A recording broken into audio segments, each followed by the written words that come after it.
پاکستان میں کسی سے مسلمان ہونے کی یا قرآن پہ ایمان رکھنے کی کسی سے سرٹیفکیٹ دینے کی ضرورت نہیں ہے۔ کچھ لوگ جو گمراہ ہیں، کچھ لوگ جو سادہ لوگ اور جاہل ہیں، ان کو گمراہ کیا جا رہا ہے مسلمانوں میں تفرقہ ڈالنے کے لیے۔ ہمارا جرم یہ ہے کہ ہم نے صدیوں کے بعد ایک خطہ زمین پہ قرآن کی حکومت قائم کی ہے، قرآن کی حکومت قائم کی ہے۔ امام خمینی رضوان اللہ علیہ کا جرم یہی ہے کہ انہوں نے صدیوں کے بعد ایک خطہ زمین پر قرآن کی حکومت قائم کی ہے۔ میں دعوت فکر دیتا ہوں، دیکھیے جا کے وہ جگہ جہاں ہم نے خود دیکھا تھا، وہ تہران، جہاں تنوروں سے شراب خانے زیادہ تھے، جہاں اریانی اور فحاشی عروج پہ تھی، کوئی شخص جو قرآن پہ ایمان رکھتا تھا وہ سر اٹھا کے نہیں چل سکتا تھا بازار کے اندر۔ آج وہ صورت نہیں ہے، آج قرآن کی حکومت ہے وہاں، آج قرآن کا حکم چلتا ہے وہاں، آج صاحب قرآن کا حکم چلتا ہے۔ ہم قرآن کریم پہ ایمان رکھتے ہیں، ہم سنت رسول پہ ایمان رکھتے ہیں، ہم صحابہ کرام کا احترام کرتے ہیں، ہم اہل بیت اعظام کا احترام کرتے ہیں۔ اس دور میں مسلمانوں میں تفرقہ ڈالنے والے کو مسلمانوں کا دشمن سمجھتے ہیں۔ مجھے یہ ذمہ داری سنبھالے 3 سال ہو چکے ہیں، میری کسی تقریر سے، کسی تحریر سے، خلوت و جلوت میں ہم نے کوئی ایسی بات نہیں کی ہے جو ہمارے کسی برادر کی دل آزاری کرنے والی ہے۔ ہم یہ کہتے ہیں کہ اس وقت ہمیں مسلمان جن مشکلات کا شکار ہیں، اس وقت مسلمانوں کے خلاف عالمی کفر متحد ہو چکا ہے، سامراجی طاقتیں ان کو مٹانے کے لیے متحد ہو چکی ہیں۔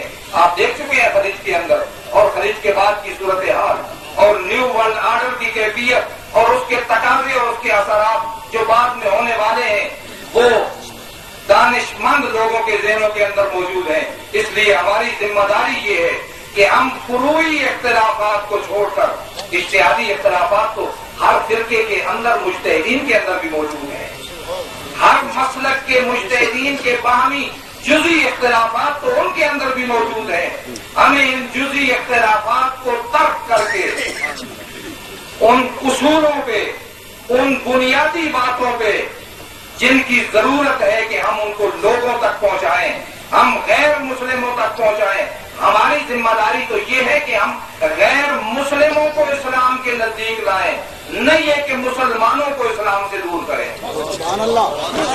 اس لیے میں سمجھتا ہوں کہ یہ انتہائی اہم اقدام ہے جو حضرت خواجہ صاحب نے فرمایا ہے، اور یہ جشن نزول کا یہ اہم اقدام یہ انتہائی مؤثر اور انتہائی دورس نتائج کا حامل ہے۔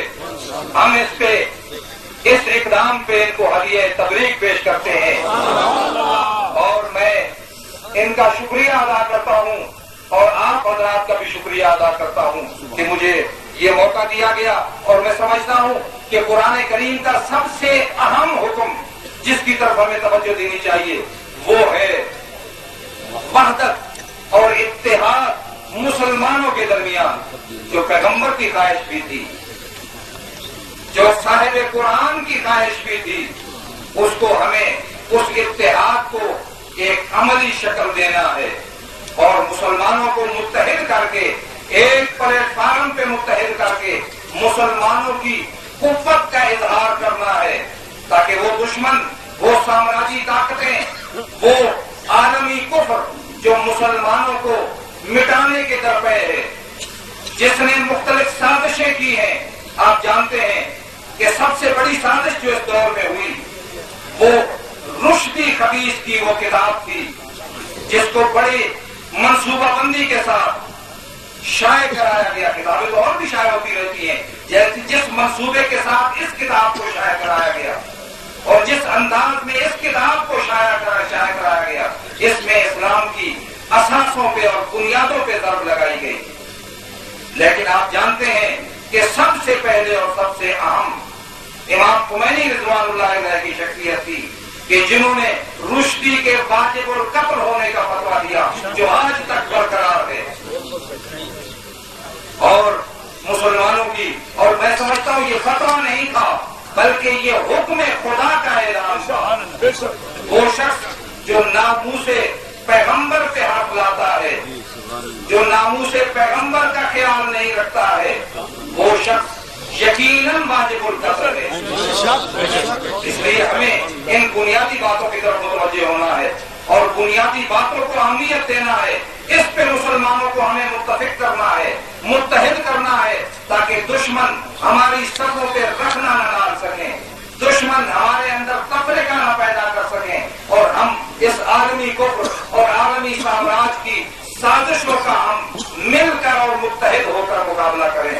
میں آپ حضرات سے انتہائی مشکور ہوں کہ آپ نے میری گزارشات کو سنا اور خواجہ صاحب کا بھی شکریہ ادا کرتا ہوں کہ انہوں نے مجھے یہ موقع فراہم کیا. والسلام علیکم ورحمۃ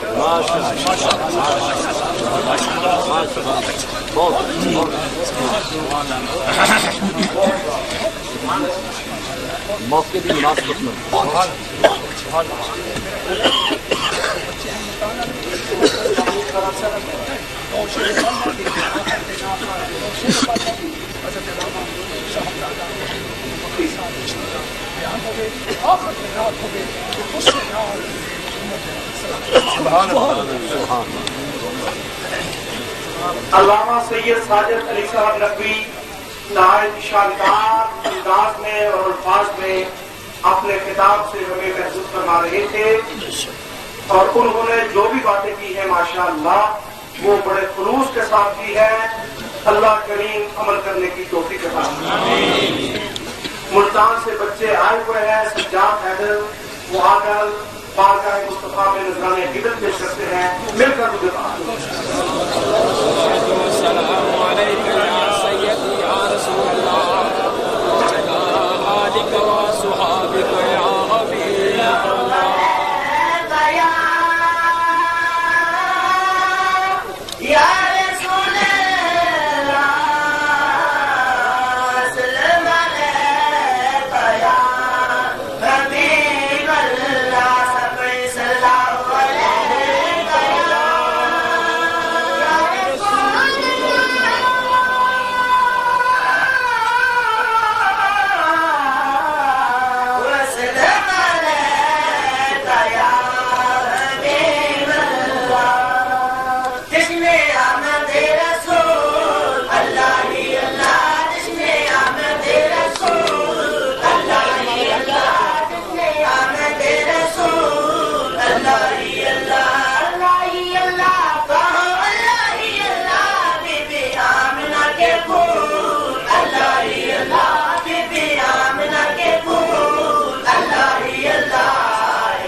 اس وقت آخر میں تشریف لا رہے ہیں خطیب پاکستان حضرت علامہ صاحبزادہ محمد ابو بکر صاحب چشتی صدر تحریک نواز فقہ حنفیہ وہ خصوصی طور پر تشریف لا کر اپنے خطاب سے، اپنی تقریر پذیر سے، اپنے مواعظ حسنہ سے ہمارے قلوب کو منور فرما رہے ہیں۔ نعرہ تکبیر،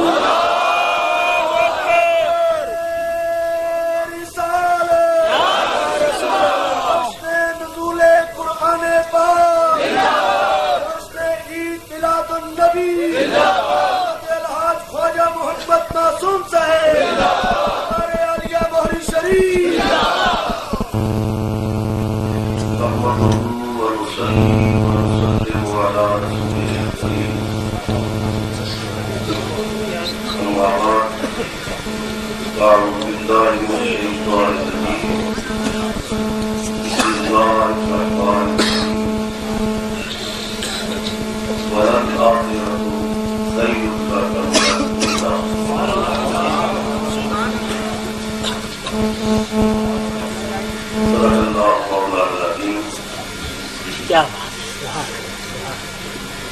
سرمایہ ملت اسلامیہ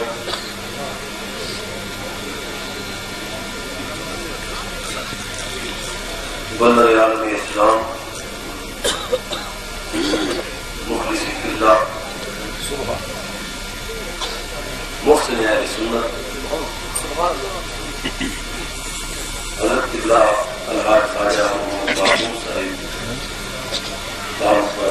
قدسیہ، معزز و محترم مشائخ کرام، علماء کرام، میرے خواجہ کے دیوانوں، کبھی والد مستانوں، آج بھی ایک پاکیزہ بابرکت باوقار اور پربہار تقریب صحیح قرآن اور صاحب قرآن کے حوالے لال قاری صاحب کی سرپرستی کے اندر منعقد ہوئی، اور یہ بھی عجیب اتفاق ہے کہ تحریک نفاذ فقہ جعفریہ کے قائد کو بعد تحریک نفاذ فقہ حنفیہ کے قائد دیوالی آ گئی۔ بھارت میں اپنے محفل کے اندر علامہ شاہد نقوی صاحب کی آمد میں اچھا شکون سمجھنا ہے، اس بات پہ کہ صدیقیاں کی محفل ایک نقویہ کا ہونا یہ سارے واسطے بڑی خوشی کا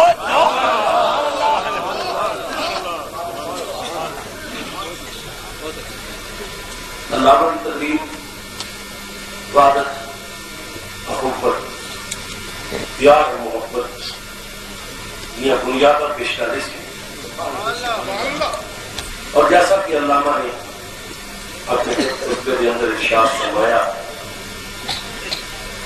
کہ اسی سرکار کا بھی احترام کرنے اور سرکار کے صحابہ کا بھی احترام کرنے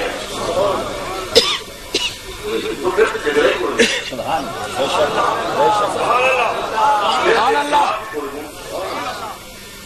باقی اعمال کے اندر اختلاف ہاتھ کھولن سے بولن کا یہ اور مسئلے میں اصل اختلاف جیسی کملی والے نے صحابہ کی شان دی تو تحریک نفاذ فقہ جعفریہ کے قائد نے سید نے اپنی زبان پر اعلان کر دیتا کہ اسی سرکار نے صحابہ کا احترام کرنے میں کہنا ہوں یہ نعرہ لگان بھی جھاگ بجا لبنے کے شیعہ سنی بھائی بھائی تیسری قوم پیر بنائی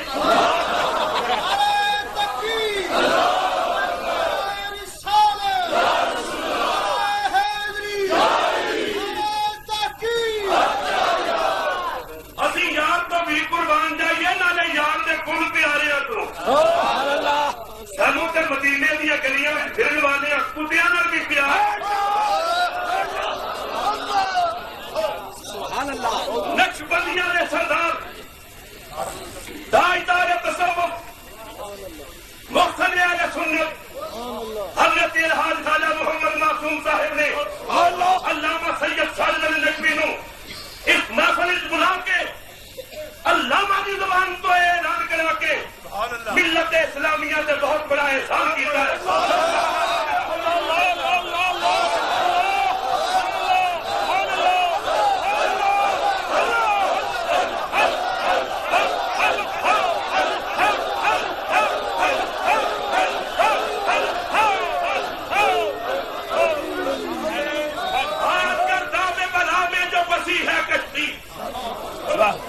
ہر بندہ پریشان ہے, ہر بندہ دکھدا اظہار کر رہا ہے.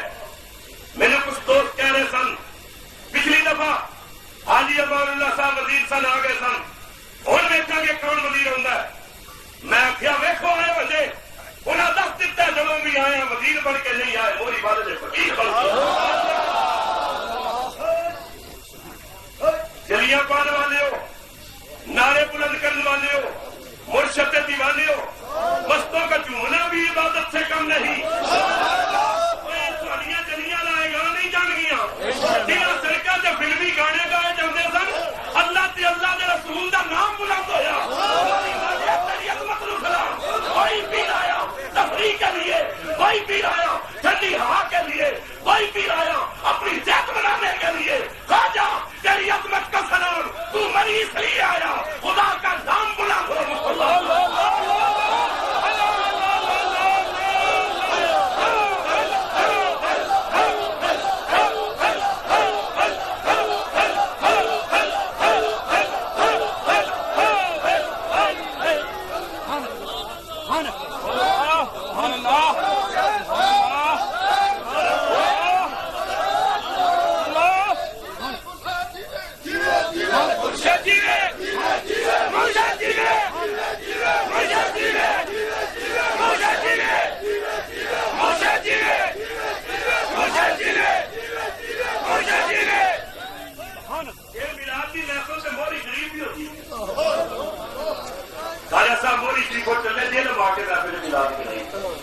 شیر کو چلے سہاوے کرائی, سہاوے چلے بلحان کرائی, بڑے خان تو چلے پنڈی کرائی, پنڈی تو چلے سرا پانی کرائی. میں آخیا ویخنے خواجہ کرتا کی ہے. خواجہ کئی ہزار فٹ کی بلندی سے آ کے کملی والے کی محفل سجا کے دس دیتا, مولا تو تسلیاں پہلے کیا سینا والا لا دینا تو خیر ان کملی کملی والے جو وقت گزرتا جائے گا تیری شان کا نعرہ بلند ہونا جائے گا. آئے گی سدائیں درودوں کی آتی رہے گی, انہیں سن کے دل شاد ہوتا رہے گا. خدا اہل سنت کو آباد رکھے.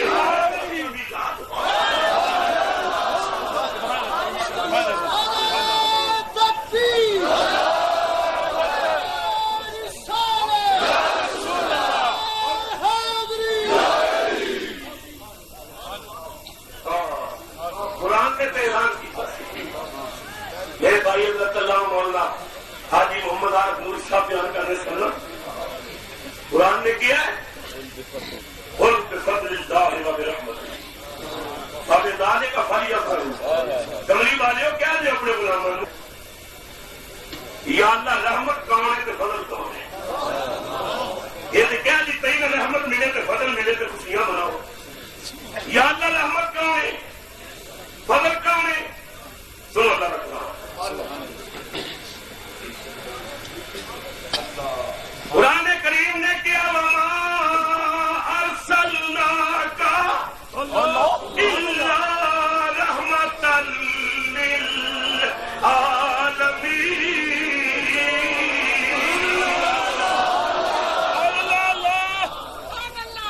مرشد کا چہرہ سامنے ہوگی, تیر بھی سونا ہوتی.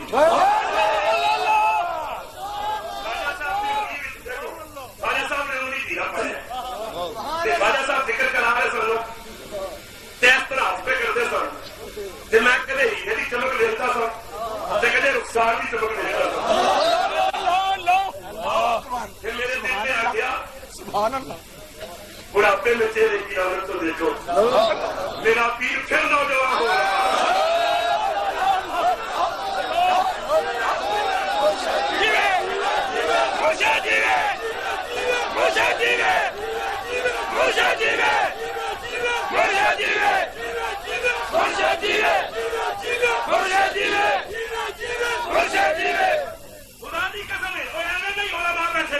کراچی تو خیبر تک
اور نبی کو نور کہنا تو یہ ادنا سی عقیدت ہے، جہاں پہ ذکر ہو ان کا وہ ساری فضل نورا۔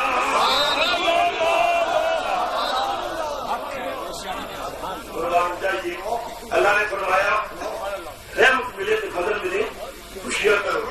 یا اللہ رحمت کون ہے؟ فرمایا میرا فضل ملا۔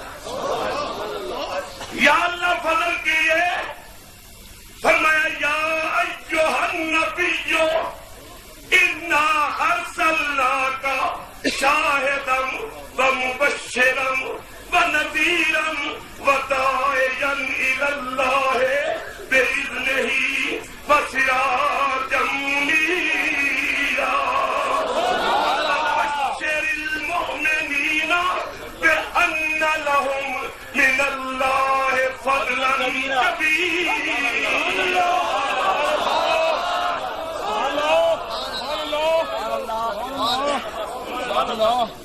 فضل کبیرا رحمت کون ہے؟ فضل کون ہے؟ یا اللہ اے ذکر موری شریف بھی ہوتا سی، اے ذکر میدانی علاقے بھی ہوتا سی، اے حضرت صاحب لکھاں پہ خرچ کر رہے ہیں، مشائخ تے علماء کے خرچے ہو رہے ہیں، جہازاں نے کرایے دیتے جا رہے ہیں، لنگر پکایا جا رہا ہے، کسوری حلوہ کھلایا جا رہا ہے۔ میں اپنے صدیقیہ بھی تے تو سب کو نشا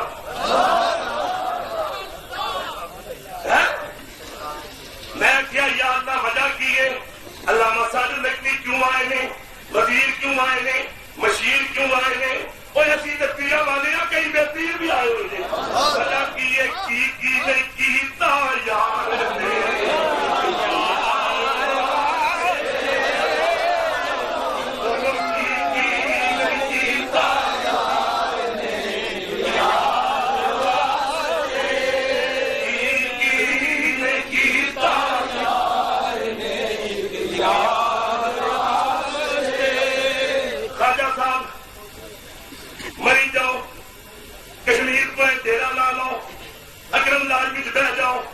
مریداں بلاؤ، لنگر پکاؤ، غبران سفران، یا اللہ وجہ فرمایا میرے یار دے نام دے نعرے مارو، کی نہیں کی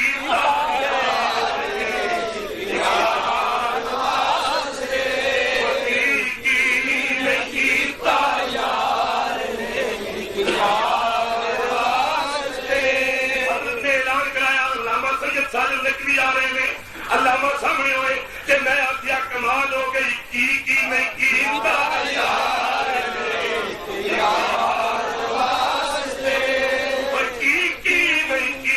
یار نے ایک یار واسطے اے رب میں فلاں سجایا رے،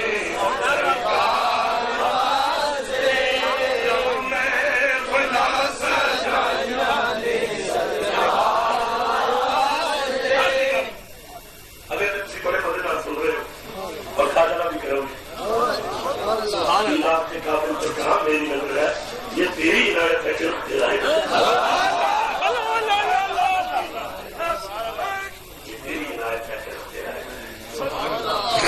دیکھو بیوی بچے کو بغیر کسی قصور کے جنگل میں چھوڑ دیا، ظلم جرم گناہ، پر کوئی بندہ بھول کے بھی حضرت ابراہیم المجرم نے کہتا ہے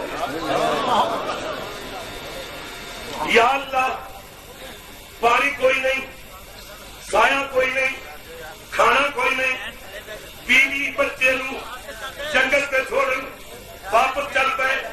جناب حاضرہ نے پوچھا میرے سرتاج واپس چلے ہو، سنو کدے حوالے کر چلے ہو؟ جان والا بولیا نہیں، آواز دے کے کیا میرے سرتاج اتنا تے دستے ہو اپنی مرضی دے یا رب دی مرضی؟ اور کیا فرمایا تیرے جی بیوی اسماعیل دیا پتر کون اپنی مرضی نہ چھوڑ دئی، رب دی ادا ہے، رب دی مرضی ہے۔ حاضرہ نے کیا پھر جلدی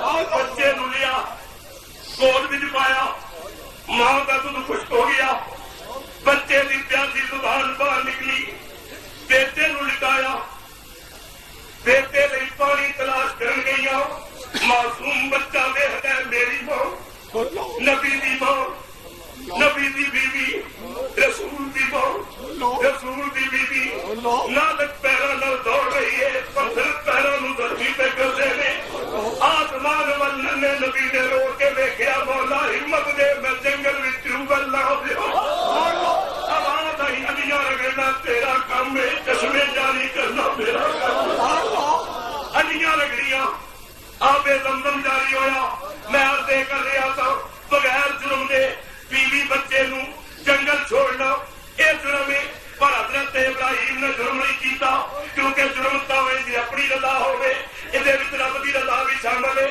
یا اللہ وجہ کی ہے، فرمایا جے نہ چھوڑے اسماعیل پیاسا نہیں ہوندا، اسماعیل پیاسا نہ ہوئے، علیاں نہیں رگڑتا، علیاں نہ رگڑے، آب زمزم نہیں نکلتا، آب زمزم نہ نکلے، بنی جرم دا قبیلہ نہیں ہوتا، بنی جرم دا قبیلہ نہ ہوئے، مکہ شہر نہیں بنتا، مکہ شہر نہ بنے، کملی والے دے میلاد والا پنڈ نہیں بنتا۔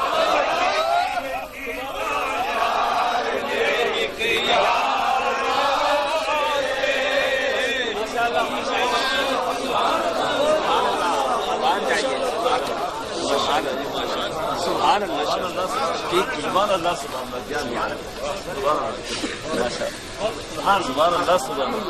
سبحان